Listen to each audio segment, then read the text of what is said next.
reason why most of the time women don't complain, beyond the fear of stigma, beyond the fear of the fellow who committed the act of violence, beyond the fear of the family pressure and social pressure and all of that, is that sexual violence in some form or the other is so all-pervasive that if we started complaining about every act of sexual violence that we had been subjected to, we would have to give up our jobs, we would have to stop our studies, and we would have to spend all our time pursuing those cases.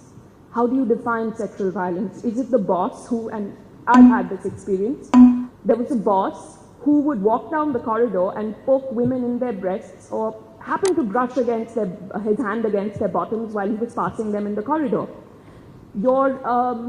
What do? You're a kid who's just joined the organization. Do you go to the police? Do you worry about what do you even know the procedures? What are you supposed to do? Is there enough legal awareness that and what if you decide, okay, how is that going to affect your career? And when it happens once, then there is a colleague, then there's a fellow in the corridor outside who whistles at you and passes a comment every time you step out.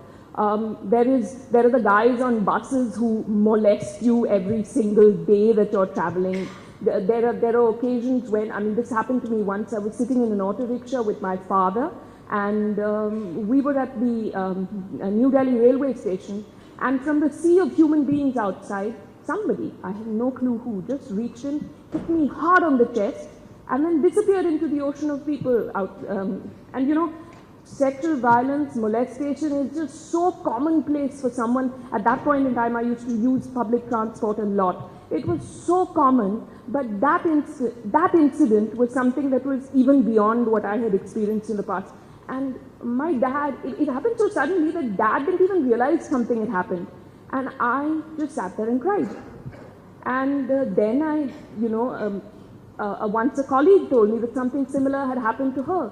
She had stopped her vehicle at a traffic light, and there was this vehicle next to hers that was playing loud music, and she was all prepared to drive off as soon as the light changed.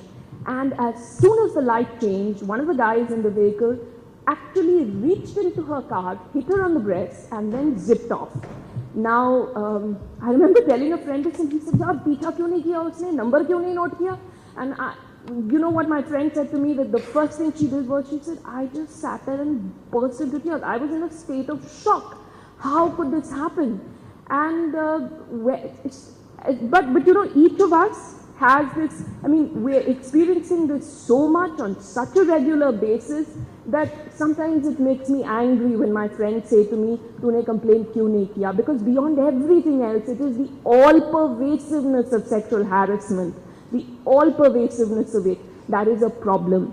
And then if you decide, I think every woman who decides to complain has probably been through an experience which crossed that threshold limit for her. There are occasions when I have screamed at guys on buses. There are occasions when I have slapped guys. There are occasions when I was too scared because it was a lonely place and I just tried to get away from there. There are occasions when I have been told by bus drivers and fellow passengers, including women, "You don't want to experience this kind of thing, why are you coming on buses?"